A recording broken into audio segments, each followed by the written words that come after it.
नमस्कार साथियों, स्वागत है आपका फार्मेसी डीआरएक्स फार्मासिस्ट क्लासेस पर। और आज हम बात करने वाले हैं एमसीआरई 2023 का जो पेपर दिसंबर 2023 में होता, उसमें सब्जेक्ट वाइज किस सब्जेक्ट का कितना वेटेज रहता, इस बात कर इसको हम आज डिस्कस करेंगे कि एमसीआरई जो 2023 का पेपर हुआ था उसमें टोटल क्वेश्चन 1500 क्वेश्चन पूछे गए थे। उसमें फार्मा के 50 और नॉन फार्मा के 50 क्वेश्चन थे। ये इसकी जो आंसर की ऑफिशियल आंसर की अभी तक बाहर नहीं आई थी। उसमें ओनली सिर्फ मार्क्स शो कर रहे थे। बाकी जितने भी पिछली एम्स के जितने भी पेपर हुए हैं उन सभी की आंसर शीट रिलीज हुई है, लेकिन एमसीआरई 2023 में जितने पेपर हुए थे उसका क्वेश्चन पेपर अभी तक बाहर नहीं आया है, या फिर उन्होंने ऑफिशियल आंसर की नहीं है। तो ठीक है, अगर आप चैनल पर नए हैं तो चैनल को सब्सक्राइब कर दें। बात करते हैं सब्जेक्ट वाइज किस सब्जेक्ट से कितने क्वेश्चन पूछे गए थे और कौन कौन से सब्जेक्ट में से कौन कौन से टॉपिक इंपॉर्टेंट हैं एमसीआरई 2025 की प्रिपरेशन करने वाले स्टूडेंटों के लिए। तो फार्मास्यूटिक्स से हैमर मिल का प्रिंसिपल, सिंपल सिरप आईपी का जितने वेट बाई वेट कितना कॉन्सेंट्रेट होता है उसके बारे में, ड्यूरिंग रूल्स के बारे में पूछा गया था, फ्लूइड एनर्जी मैनेजमेंट का प्रिंसिपल पूछा गया था, स्टरलाइजेशन टेक्निक क्या होती है उसके बारे में पूछा गया था, स्पेशली सर्जिकल ट्रेसिंग में कौन सी स्टरलाइजेशन यूज़ होती है इसके बारे में सवाल पूछा गया था। एक प्रिस्क्रिप्शन मेथड सवाल था, एक सॉलिबिलिटी में से, एक टैबलेट प्रोटेक्शन में थे, उसको यूवी प्रोटेक्शन के लिए कौन सा टैबलेट में क्या प्रोटेक्शन यूज़ किए थे। उसके अलावा एक स्यूडोप्लास्टिक फ्लो में से सवाल था। उसके अलावा एक डिजोलेशन एपरेटर्स कोटिंग पेन होती है उसके लिए डिजोलेशन एपरेटस कौन सा यूज़ होता है, उसमें उसके ऊपर एक सवाल था। कोर्स इंडेक्स जो कि फ्लो पाउडर की फ्लो प्रॉपर्टी याद करने के लिए किया जाता है, उसके अंदर भी एक सवाल पूछा गया था। एचएलबी वैल्यू के लिए एक सवाल पूछा गया था। एक पूछा गया था स्टरलाइजेशन प्रोसेस में। ये थे फार्मास्यूटिक्स के कुछ क्वेश्चंस कि भी इन टॉपिक में से सवालों को टच किया गया है एमसीआरई 2023 में। नेक्स्ट सब्जेक्ट की बात कर लें तो नेक्स्ट सब्जेक्ट था फार्माकोलॉजी। उसमें से नेक्स्ट जो सब्जेक्ट था वो फार्माकोलॉजी था। उसमें एक सवाल था एंटीबायोटिक, कौन सी एंटीबायोटिक को ऑरली नहीं दिया जा सकता, उसके ऊपर एक क्वेश्चन था। उसके अलावा एंटी मेटाबॉलिक एजेंट पर एक सवाल था। उसके अलावा नेक्स्ट क्वेश्चन था ओमेप्राजोल, उसमें कौन से रिंग प्रेजेंट होती है ओमेप्राजोल में, उसके ऊपर एक सवाल था। उसके अलावा एक सिंड्रोम में से सवाल था, ग्रे बेबी सिंड्रोम किसे कहा जाता है, ठीक है। उसके अलावा नेक्स्ट क्वेश्चन था एंटीडोट पर, ऑर्गेनोफॉर्मस पॉइजनिंग का एंटीडोट क्या होते हैं उसके ऊपर सवाल था। नेक्स्ट क्वेश्चन था नेस्टिस पे, और अगला क्वेश्चन था थेरेपेटिक ड्रग मॉनिटरिंग क्या होती है, इसके ऊपर एक सवाल था। नेक्स्ट क्वेश्चन था बीटा ब्लॉकर ड्रग के बारे में पूछा गया था थोड़ा बहुत। उसके अलावा बल्क लग्जेटिव, उसके अलावा अस्थमा ट्रीटमेंट में कौन सा route of drug administration drug की दी जाती है, उन सभी को पता है, इनहेलेशन के थ्रू अस्थमा का ट्रीटमेंट किया जाता है। उसके अलावा हाफ लाइफ रिएक्शन के ऊपर एक क्वेश्चन था। एंजाइम इंड्यूसर क्या होते हैं इसके ऊपर एक क्वेश्चन था। Antibiotic is use in micronisation form, इसमें भी इसके ऊपर भी एक क्वेश्चन था। नेक्स्ट क्वेश्चन था prodrug, antihypertensive drug होती है उसका कौन सा प्रो ड्रग है, इसके ऊपर एक सवाल था। नेक्स्ट था ट्रांसडर्मल पैच के ऊपर एक सवाल था। जो थियोफाइलिन ड्रग होती है उसका ट्रांसडर्मल पैच नहीं बना सकता क्योंकि ये हाईली फास्ट मेटाबोलाइज ड्रग होती है इसलिए। नेक्स्ट क्वेश्चन डाइसल्फाइड रिएक्शन किस ड्रग्स कौन से ड्रग्स शो करती है उसके ऊपर सवाल था। नेक्स्ट क्वेश्चन था सबलिंगुअल ड्रग क्या होती है, इसके ऊपर सवाल था। सबलिंगुअल ड्रग एक्चुअली में सबको पता है कि जो हार्ट के लिए जो हार्ट में से नाइट्रोग्लिसराइड ड्रग होती है उसको सबलिंगुअली दिया जाता है। इसके अलावा नेक्स्ट क्वेश्चन था एंटीडोट ऑफ पीसीएम का। एंटीडोट के ऊपर दो सवाल पूछे गए, एंटीडोट ऑर्गेनोफॉस्फोरस पॉइजनिंग का एक, और दूसरा था पीसीएम का एंटीडोट। यानी कि एंटीडोट एमसीआरई में बहुत ही इंपॉर्टेंट क्वेश्चन बन सकते हैं अगली बार 2025 का पेपर होना है उसमें फार्माकोलॉजी का। नेक्स्ट क्वेश्चन था drug use in termination of pregnancy पर। कुछ ड्रग्स दे रखी होती है उसमें से हमें जो कि प्रेगनेंसी को टर्मिनेट कर सकती है वो ड्रग कौन सी थी उसके बारे में हमें उसमें सही आंसर देना था। नेक्स्ट क्वेश्चन था एंटी इन्फ्लेमेटरी और पेन किलर ड्रग क्या होती है उसके बारे में एक सवाल पूछा गया था। 5 लिपोऑक्सीजन इनहिबिटर कौन सी ड्रग होती है उसके बारे में सवाल पूछा था। ग्लैंड्स हार्मोन के बारे में एक सवाल पूछे।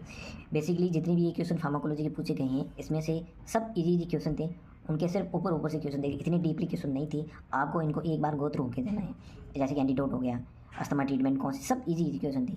यही इजी क्वेश्चन बहुत ही इंपॉर्टेंट रोल करते हैं आपके सिलेक्शन प्रोसीजर में। जूरिस्प्रूडेंस में तो 4-5 सवाल थे, ज़्यादा थे नहीं। उसमें जूरिस्प्रूडेंस में ड्रग अप्रूवल जो अपनी इंडिया की कॉन्स्टिट्यूटेड बॉडी है जो ड्रग को अप्रूवल करती है वो कौन सी थी, वो CDSC। उसमें शेड्यूल H के बारे में, और उसके अलावा फार्मा एजुकेशन रूल था कब पूछा गया था इसके बारे में। उसके अलावा HACCP में विटामिन के बारे में पूछा गया था, एंटी ऑक्सीडेंट प्रॉपर्टी। और उसके अलावा नेक्स्ट क्वेश्चन था इम्यूनो सिस्टम का। उसके अलावा डिजीज कौन कौन सी थी, कम्युनिकेबल और नॉन कम्युनिकेबल डिजीज़ के बारे में पूछा गया था। ये कम्युनिकेबल नॉन कम्युनिकेबल डिजीज़ का सवाल, ये हेपेटाइटिस वाला एक बार, और एम्स 2018 दिल्ली का जो पेपर होता है उसमें भी हेपेटाइटिस का सवाल पूछा गया है। ये रिपीटेड क्वेश्चन है, ध्यान रखना। ये एम्स दिल्ली में एक बार पूछा गया था, ये वापस रिपीटेड हुआ है एम्स 2000 CRE में 2023 में। ये कुछ मेजर क्वेश्चंस और मेजर सब्जेक्ट्स थे जिसके अंदर एमसीआरई 2023 के क्वेश्चन पूछे गए थे। मैं आपको बताना चाहता हूँ कि इसमें जो इसका जो ऑफिशियल आंसर की है वो अभी तक बाहर नहीं आई है। ये सिर्फ मेमोरी बेस्ड क्वेश्चन हैं कि भाई इस इन के टॉपिकों को टच करके सवाल आए थे, और मैंने इसके जो एमसीआरई 2023 में जितने भी क्वेश्चन आए थे मैंने उसकी एक वीडियो बना रखी है। आप मेरे चैनल के अंदर जाकर वो वीडियो भी देख सकते हैं, वॉच कर सकते हैं। इसके अलावा जो नॉन फार्मा के क्वेश्चन थे वो बहुत ही अलग थे और कोई भी इसको सवाल हल नहीं कर पाया था, क्योंकि वो बहुत ही डिफरेंट सवाल थे। जैसा पूछा गया था, जैसा सिलेबस दे रखा था उसके अकॉर्डिंग नहीं पूछे गए थे सवाल, बहुत ही डिफरेंट वे में पूछे गए थे। हमें लगा था कि रीजनिंग के सवाल बहुत ज़्यादा पूछेंगे, उसका एक मतलब रेशियो नहीं था, तो उसके अंदर दो एक सवाल कंप्यूटर के भी डाल दिए थे। मैथ का सिर्फ एक क्वेश्चन था जो कि वो सिंपल इंटरेस्ट और कंपाउंड इंटरेस्ट में से आया था। मैं ये नेक्स्ट जितने भी अगला मेरा वीडियो जो भी आएगा तो उस एमसीआरई में जो नॉन फार्मा के क्वेश्चन के पूछे गए थे उसके बारे में मैं नेक्स्ट वीडियो बनाऊंगा। उसमें मैं आपको मेमोरी बेस्ड क्वेश्चन बता दूंगा भाई इस टॉपिक से टच किए गए थे। उसके अलावा इंग्लिश में से एक्टिव पैसिव वॉइस का एक सवाल था, दो सवाल थे उसमें, और जीके के क्वेश्चन बहुत ज़्यादा थे। जीके के क्वेश्चन मैं आपको बता दूंगा। एक कंप्यूटर का क्वेश्चन था एमबी से रिलेटेड, एमबी के भी उसके अंदर एक कुछ क्वेश्चन थे। और फार्मेसी जो अपना सब्जेक्ट था उसके अंदर बहुत ही मतलब ऊपर ऊपर से क्वेश्चन पूछे गए। सिंपल से कैसे कहते हैं, हैमर मिल का प्रिंसिपल, ये बहुत ही इजी सवाल है और इजी सवालों को कोई पढ़ के नहीं जाते हैं और वहाँ पे कंफ्यूज हो जाते हैं और इसी वजह से अपना सिलेक्शन रुक जाता है, क्योंकि हम चीज़ें पढ़ दिए जाते हैं, हमें एक्चुअल में उसका आंसर पता होता है लेकिन वहाँ जाकर चार का आंसर देकर हम खुद कन्फ्यूज़ हो जाते हैं। इसलिए हमें पहले बेसिक नॉलेज बहुत ही ज़रूरी है। जितना आप बेसिक क्लियर करके जाओगे उतना आप अच्छे से एम्स का पेपर दे पाओगे। आपने एम्स 2018 का पेपर हुआ था दिल्ली का, उसका पेपर देख लीजिए एक बार, और एक बार एमसीआरई का पेपर देख लीजिए, आपको बहुत ही डिफ्रेंशिएट मिलेगा इसके अंदर। चूँकि ये एमसीआरई 2023 में पहली बार हुआ था, इस हिसाब से मेरे हिसाब से क्वेश्चन बहुत ही ईजी थे। अगली बार जो एम्स 2025 का होने वाला है फेब्रुअरी ऑफ 27-28 को, उसके अंदर ही आप देख लेना भाई थोड़ा बहुत डिफरेंशिएट मिलेगा। मेरे हिसाब से आपको जितने भी एम्स के पेपर हैं उनको एक बार गो थ्रू होकर जाना जरूरी है, ताकि आप उस पेपर के पैटर्न को, एम्स की जो एग्ज़ाम थ्योरी है उसको समझ लो कि भाई एम्स के जो पेपर होते हैं वो किस तरह से बनते हैं। मैंने आपको एमसीआरई एम्स दिल्ली के पेपर 2 में जिस जिस सब्जेक्ट्स के सवाल टच हुए हैं सब्जेक्ट वाइज मैंने वीडियो डाल दिया है, और नेक्स्ट में एम्स पटना का डालने वाला हूँ। एम्स पटना में किस प्रकार से एम्स पटना वालों ने, एग्जामिनर ने किस किस तरीके से कौन कौन से सब्जेक्ट को, किस इंपॉर्टेंट टॉपिक को टच किया है, इनमें से अगर कोई होगा तो मैं आपको बता दूंगा भाई ये रिपीटेड क्वेश्चन है और बार बार पूछा जा रहा है। जैसे कि एंटीडोट है, इसमें 2 बार क्वेश्चन पूछा जा रहा है, अगली बार नेक्स्ट में भी हो सकता है कि एंटीडोट इंपॉर्टेंट हो और एंटीडोट के बारे में एक आधा क्वेश्चन पूछा जा सकता है। उसके अलावा इसके अंदर एंजाइम इंड्यूसर है, तो ये इस बार नया क्वेश्चन है, इस बार भी क्वेश्चन बन सकते हैं।